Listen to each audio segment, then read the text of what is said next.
Haleluya, puji nama Tuhan, salam sejahtera di dalam kasih kita, Tuhan Yesus Kristus. Kita jumpa lagi dalam Renungan 79, keluarga Jemaat GPD El Shaddai Magelang. Dimanapun kita berada, saya percaya penyertaan Tuhan, perlindungan Tuhan selalu kita alami di dalam hidup kita. Mari Bapak Ibu terus alami pembaruan di dalam Tuhan setiap hari. Kita saat ini akan merenungkan kembali firman Tuhan menggunakan 365 hari yang mengubahkan. Dan pembacaan kita pada saat ini ada di dalam Markus 9, saya baca di ayatnya yang ke-7. Markus 9 ayat 7 demikian firman Tuhan. Maka datanglah awan menaungi mereka dan dari dalam awan itu terdengar suara. Inilah anak yang kukasihi, dengarkanlah dia. Saya memberikan tema firman Tuhan, dengarkanlah dia. Ya, dia di sini adalah Yesus. Bapak Ibu yang diberkati Tuhan, kalau kita observasi, kita mengamati dari keseluruhan perikop ini menjelaskan sebuah peristiwa, yaitu Yesus dimuliakan di atas gunung. Siapa saja yang terlibat dalam peristiwa ini? Tentu di sini ada Yesus dan ketiga muridnya yang disebut adalah Petrus, Yakobus, dan Yohanes. Yesus membawa ketiga muridnya naik ke sebuah gunung yang tinggi. Lalu di atas gunung itu Yesus berubah rupa di depan mata mereka dengan pakaiannya yang sangat putih berkilat-kilat. Ya, kalau kita melihat firman Tuhan mengatakan tidak ada pakaian seperti itu sampai hari ini yang sangat mengkilat. Ya. Ini adalah kemuliaan Tuhan. Ya. Jadi Yesus ya dia berubah rupa dengan tubuh kemuliaannya. Ya. Dan kita lihat nampak juga kepada mereka Elia dan Musa yang sedang berbicara dengan Yesus. Peristiwa ini membuat ketiga muridnya sangat bahagia karena mereka bisa menyaksikan hal yang luar biasa, hal yang belum pernah mereka alami di dalam kehidupan mereka. Tapi mereka bisa menyaksikan dan melihat di depan mata mereka dengan mata mereka bagaimana Yesus dia berubah rupa dengan tubuh kemuliaannya. Ada Musa, ada Elia yang berbicara dengan dia. Namun kita perhatikan di dalam ayat yang ke-7 dikatakan datanglah awan. Ya. Jadi tiba-tiba datang awan yang menaungi mereka. Dan dari dalam awan itu terdengar suara. Inilah anak yang kukasihi, dengarkanlah dia. Ya. Kalau kita interpretasi, ya, apa yang kita bisa pelajari dari peristiwa ini? Kisah ini memberikan kita pandangan yang jelas tentang siapa Yesus sebenarnya. Dan juga mengajarkan kita beberapa pelajaran berharga tentang hubungan kita dengan dia. Awan, kita lihat awan yang menaungi mereka itu menjadi tanda kehadiran ilahi, di mana Allah yang agung dan mulia melibatkan diri dalam kehidupan manusia, supaya manusia sadar, bertobat, dan mendekat kepada Allah dengan penuh hormat dan kerendahan hati. Allah yang agung, Allah yang mulia, keagungannya, kemuliaannya ya, menjadi bagian di dalam kehidupan kita sebagai umat manusia, dan kita bersyukur kita mengalami hal itu. Tapi ingat, itu semua supaya kita sadar dan bertobat, datang kepada Allah, mendekatkan diri kepada Allah dengan penuh hormat, dengan penuh kerendahan hati. Karena keagungan dan kemuliaannya. Kita lihat juga ada suara dari dalam awan. Ya. Ini memberikan identitas Yesus adalah anak Allah. Ya. Ini bukan hanya sekedar gelar, tetapi ungkapan kasih yang mendalam dari Bapa Surgawi kepada anaknya. Hal ini mengajarkan kita bahwa kasih Bapa kepada Yesus adalah ukuran kasihnya juga kepada kita sebagai umatnya. Supaya melalui Kristus kita dapat mengalami kasih dan hubungan yang mendalam dengan Bapa Surgawi. Suara dari dalam awan itu berkata, dengarkanlah Dia. Yesus adalah anak Allah, firman yang hidup. Dia anak Allah, Dia raja di atas segala raja. Dia adalah firman yang hidup, ya, yang memiliki pesan-pesan hidup yang penting bagi kita. Itu sebabnya kita dipanggil untuk apa? Mendengarkan Dia. Namun mendengarkan Dia tidak hanya sekedar mendengar dengan telinga. Kalau kita aplikasikan di dalam hidup kita, dari peristiwa ini, apa yang bisa kita lakukan dalam kehidupan kita sehari-hari? Apa yang bisa kita aplikasikan dalam kehidupan sehari-hari? Seperti apa mendengarkan Dia dengan benar?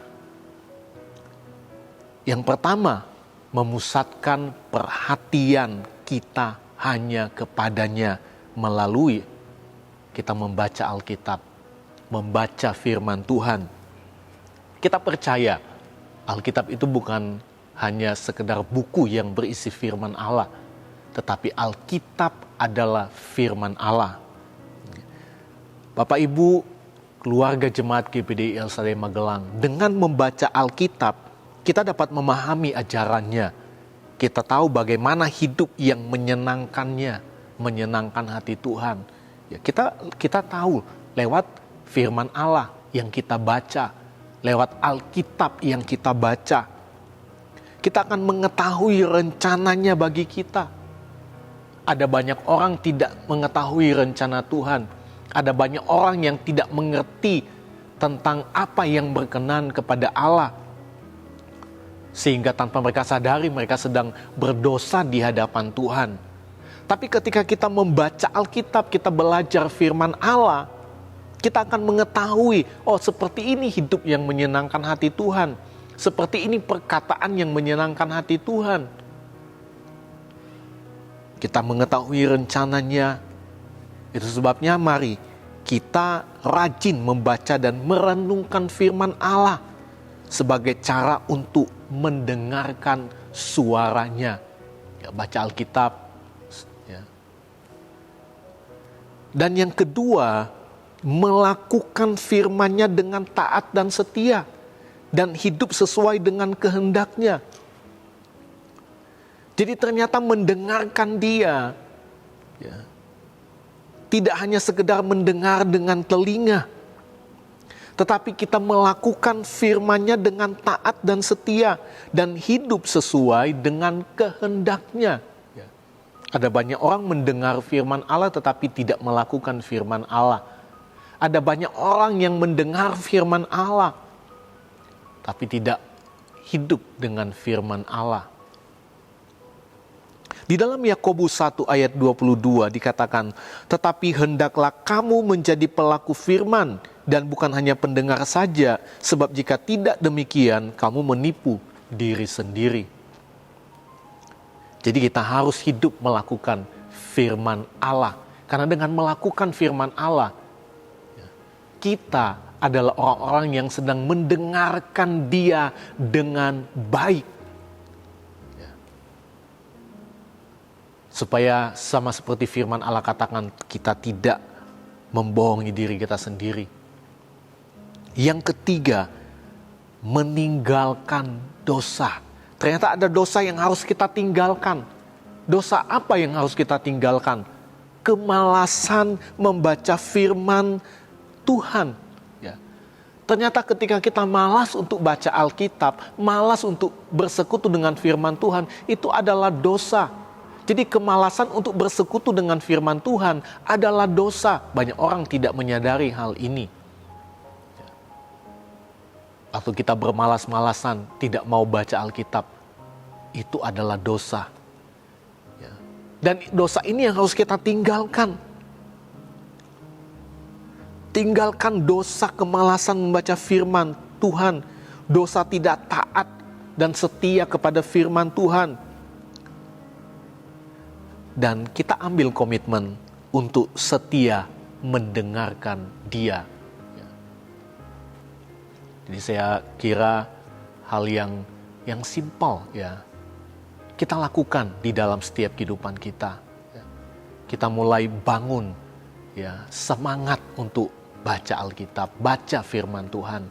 Kita bangun semangat kita untuk melakukan setiap firman Tuhan.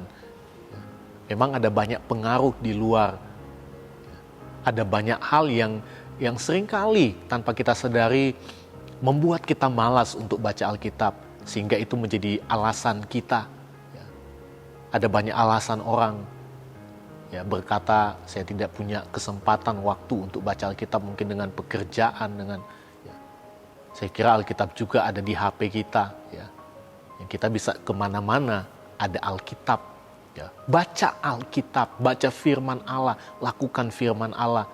Itu adalah pendengar ya, yang baik ya.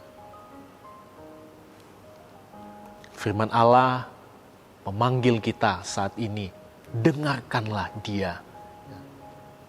Kita sudah mempelajari tentang apa yang terjadi di gunung, di atas gunung itu. Bagaimana perintah itu datang, panggilan itu datang. Bukan hanya kepada murid-murid, tetapi juga kepada kita. Ya, untuk mengaplikasikan di dalam hidup kita setiap hari. Dengarkanlah Dia. Tuhan Yesus memberkati kita semua. Mari sama-sama Bapak Ibu kita akan berdoa. Dan saya berterima kasih ya Bapak Ibu, saudara-saudari telah mengikuti Renungan 79. Kiranya dapat menjadi berkat bagi kita semua. Dan bagi Bapak Ibu, saudara-saudari yang ingin didoakan untuk pokok doa tertentu, mau menceritakan kesaksian, baik mujizat kesembuhan, pemulihan masalah keluarga, dan lain-lain, dapat disalurkan melalui chat dalam WhatsApp di nomor 081327420088. Tuhan Yesus berkati kita semua. Kita berdoa, segala pujian, syukur, hormat, kemuliaan hanya bagi Tuhan Yesus di tempat yang maha tinggi. Terima kasih karena kemuliaan dan keagungan-Mu boleh kami nikmati di dalam kehidupan kami, untuk membawa kami hidup dalam kesadaran, hidup dalam pertobatan, supaya kami terus mengalami kasih-Mu Tuhan, itu ada di dalam hidup kami. Terima kasih Bapa buat firman-Mu Tuhan. Biarlah kami boleh menjadi umat-umat Tuhan yang setia mendengarkan firman-Mu. Kami mau melakukan setiap firman-Mu. Kami mau buang setiap kemalasan membaca firman Tuhan, kemalasan untuk membaca Alkitab. Tapi biarlah Tuhan, kami mau terus bangkitkan semangat kami untuk kami bersekutu dengan firman-Mu. Karena dengan demikian adalah cara kami menjadi pendengar yang baik. Terima kasih Bapa yang baik. Makasih buat firman-Mu. Hamba berdoa buat seluruh jemaat Tuhan GPDI El Shaddai Magelang, diberkati oleh Tuhan dimanapun mereka berada, di dalam setiap pekerjaan, dalam usaha, dalam studi mereka, diberkati dengan hikmat, dilindungi, pelihara oleh Tuhan. Dan kami percaya kehidupan mereka menjadi jemaat Tuhan yang tetap terus mengandalkan Tuhan. Yang sakit Tuhan jamah sembuhkan. Di dalam nama Yesus kami percaya mujizat Tuhan terus terjadi dalam kehidupan keluarga jemaat GPDI El Shaddai Magelang. Di tahun 2004 ini kami terus berjalan dan terus mengalami pembaharuan di dalam Engkau. Terima kasih Tuhan, kami berdoa Tuhan bawalah keluarga jemaat GPDI El Shaddai Magelang terus lebih dekat kepadamu. Terima kasih karena Engkau juga mau dekat kepada kami. Kiranya kami dapat lebih mengenal kebenaran tentang Engkau. Karena sesungguhnya Engkau dekat pada setiap orang yang berseru kepadamu. Di dalam nama Tuhan Yesus Kristus. Haleluya. Amin.